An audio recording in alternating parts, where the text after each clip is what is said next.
What is going on, everybody? Welcome back to another edition of the Turnbuckle Times 10 Count. I am your host, Adam Raymer. Appreciate you guys tuning in with me today. This is the WWE Raw reaction show. It's going to cover the draft a little bit. Also, I'm not going to cover much of the shows this week. Mainly, there's some stuff to talk about, but the draft happening, and also I went to Raw this past Monday on October 4th, live in Nashville, and I kind of just want to give my reactions to that as well. What happened? I went with buddy of mine, Josh, who's been on the show before and his boys went. It was a pretty cool time. So I want to talk about that a little bit, just kind of post COVID, everything that went on. But let's kick it off. Like I said, WWE Draft happened on Friday and as well on Monday. Um, it's there were some shakeups. There were some shakeups. It was not as bad as I thought it was going to be. I like some of the moves. So let's go. Let's start with SmackDown from this past Friday. So obviously you had the first two picks. We kind of pretty much knew that it was going to be Big E and Roman staying on their respective shows, Raw and SmackDown, both the heavyweight champs on each show. Didn't see a need obviously to move them. So totally 100% agree. Also in the first round that they had was two big shakeups, and Bianca Belair moves to Raw, Charlotte Flair moves to SmackDown. Now this was on Friday, so then that meant obviously you had two title holders for the women holding the championship belts on the same show, which obviously we knew that wasn't going to stay. You couldn't do that, not have somebody on Raw. But I like the shakeup. I like Bianca going to Raw. Um, it seems that she needed a change. I don't know if she was getting stagnant, if it was getting stagnant, but it is what it is. Like I said, I like Bianca Belair. I always liked her, and I like the move for her to go to Raw. Charlotte Flair going to SmackDown doesn't really change anything. She's still the champ. If you guys watched our live show the other night, we did the women top 10, and she was my number one, just for the simple fact of decorated titles. Now, whether she's been given those um, or earned, that's neither here nor there, but she's won the most titles ever in women's history. So, but I like her going to SmackDown as well. It gives a little new pop there. RK Bro stayed on Raw. That was the first pick of the second round. And then Drew McIntyre gets drafted to SmackDown. Totally love that. Love the angle that they can play with him there. They can do just about anything with him, whatever they want to do. But I don't mind a feud with Roman Reigns on that when this Lesnar thing's over, because I just don't think Lesnar's going to win at Crown Jewel. I don't mind Drew being back in the title picture over there. It's changed from the Lashley thing. The Lashley thing ran its course, um, and it's a good segue into getting Drew back into the title picture where he was. He was in the mid card for a while with Jinder and just didn't work out. By the way, the only picks I'm really going to go over, which are the ones that were mentioned on the shows. You guys can find lists and see everybody else. I might mention a couple other people as well that got drafted. But second picks in the second round were Edge moves to Raw, New Day moves to SmackDown. So Edge moves over to Raw. I'm okay with it. He's not really full time right now, so um, I like it. They need some superstars over there to kind of fill that 3 hour time spot, and you all know how I feel about that. That 3 hours, it's getting better over there. But New Day moving's kind of interesting because they split up the New Day again. So Big E's not with Kofi and Xavier anymore. They are on SmackDown, which might set up some good matches with the Usos for the belts. So we'll have to see. Third pick, third round, first pick is Rhea Ripley and Nikki ASH and Happy Corbin and Madcap Moss, whatever. They both stayed on the same shows they were on. I still don't get the Rhea Ripley thing and Nikki ASH. I mean, it is what it is. It's RK Bro 2.0, just not as good. And I don't like the Happy Corbin character. I didn't like the other character. I liked Baron Corbin as Baron Corbin. I wish he would go back to that. I just don't like it. Some of you might like it. I don't.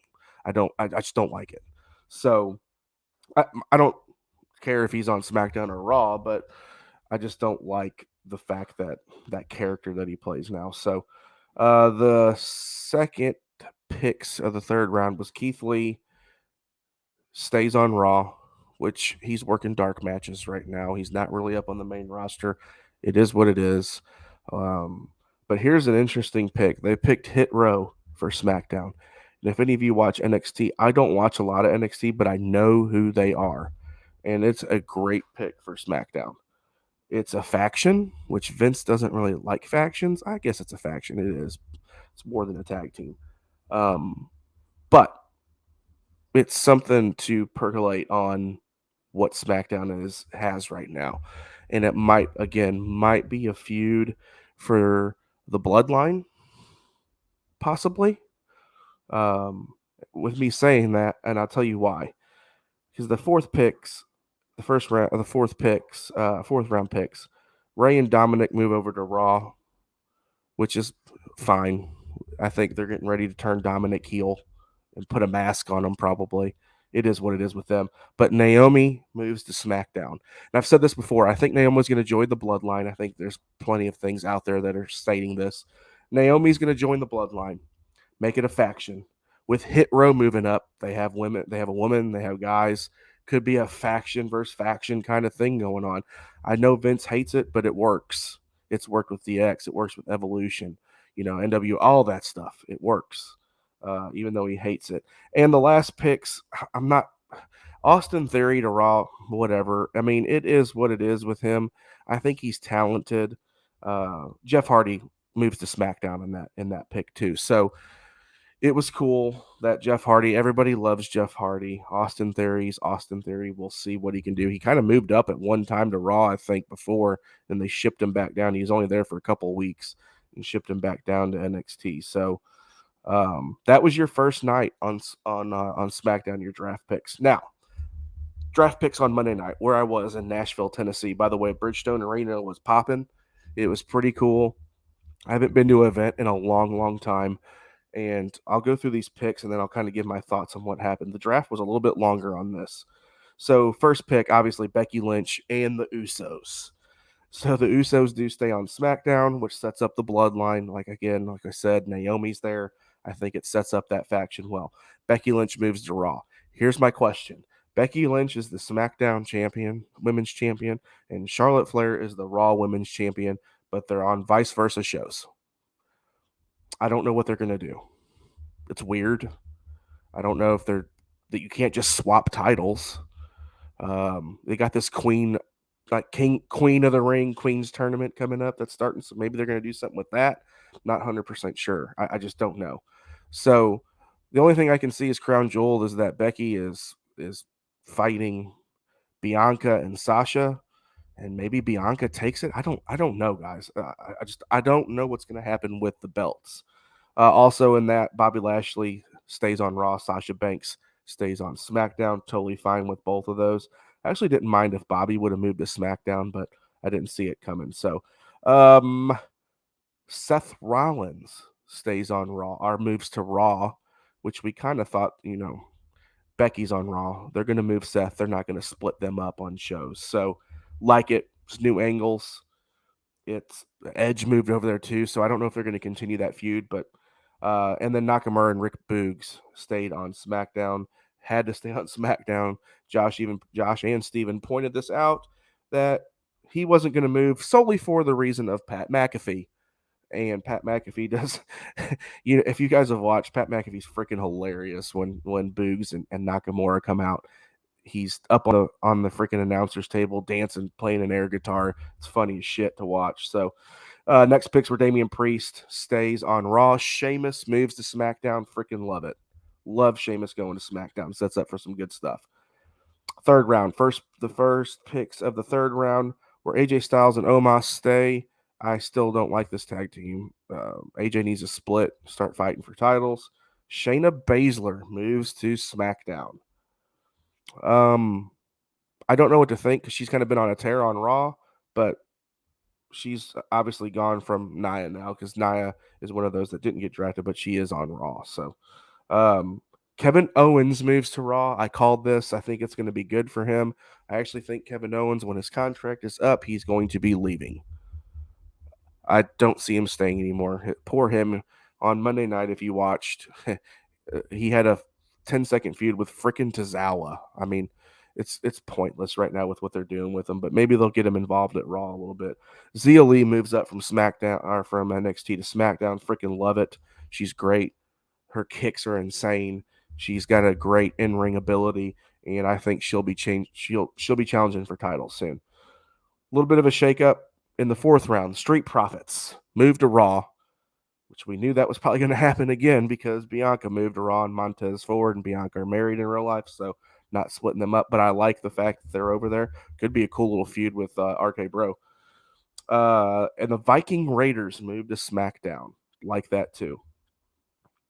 The second picks in the fourth round were Finn Balor goes to Raw, which again is great. Ricochet goes to SmackDown. I love that pick because Ricochet is fighting dark matches right now, guys. He should be at times main eventing, I think. He's that good to me. He's athletic. He's aerial. He does crazy shit. He should have been dead 5 times. Actually, I think Steven said 8 times, but it should have happened already. Karrion Kross stays on Raw, whatever. You guys know how I feel about his stupid ass entrance still. And Humberto Carrillo and Angel Garza go to SmackDown. So another tag team going over, well, a creative tag team going over there. It's cool. Alexa Bliss is on Raw, and Cesaro's on SmackDown. Again, you haven't seen much. Alexa Bliss, I don't know what happened to her. I think she had like a deviated septum or something, is why she's out. And Cesaro, everybody loves Cesaro. How can you not? Carmella moves to Raw. She moved to Raw probably because of Corey Graves. Ridge Holland. I'm just going to be honest, guys. I don't watch a lot of NXT. Don't really know who the hell that guy is. So somebody can comment on this and tell me who the hell he is. Gable Stevenson gets drafted to Raw. It's one of the stupidest things I've seen. Not because I don't like Gable Stevenson, but they literally panned over to him when we were at Raw and showed a video of him. It was like he was at the NFL draft and he got drafted. Had like his family, him, his mom and dad, and him stood up, clapping, hugging. It was the dumbest freaking video I've ever. It was stupid. And here's the thing: Sami Zayn was the last one drafted live, and I thought they could have used it that a little better for somebody. I'm not saying Sami Zayn is not a big talent, but they could have made like maybe a surprise thing or something. So you got some big free agents out there. Brock Lesnar being one. I can't remember some of the other ones are just people like Cena and the Undertaker and things like that. But Brock Lesnar is a free agent. So if you saw his promo on Friday, it was hilarious what he said. But that's the draft so far. Like I said, it was just the live ones. We'll put up on our Twitter page the actual rosters. I'm going to do that later on today. But just want to give you guys a quick thing. I did go, I know with 13 minutes in, it's going to be a couple minutes. I did go to Monday Night Raw in Nashville. And it's the first time I've been to an event in a long time. It was really fun, guys. A couple of things. One, just being there with fans, it's kind of like me going to football games. It's crazy. Bridgestone Arena doesn't hold a ton of people, but there was, I think, 15 or 16,000 people there. And it was just nice to see a packed stadium without we had to have there were some COVID restrictions, but everybody was in there having a good time.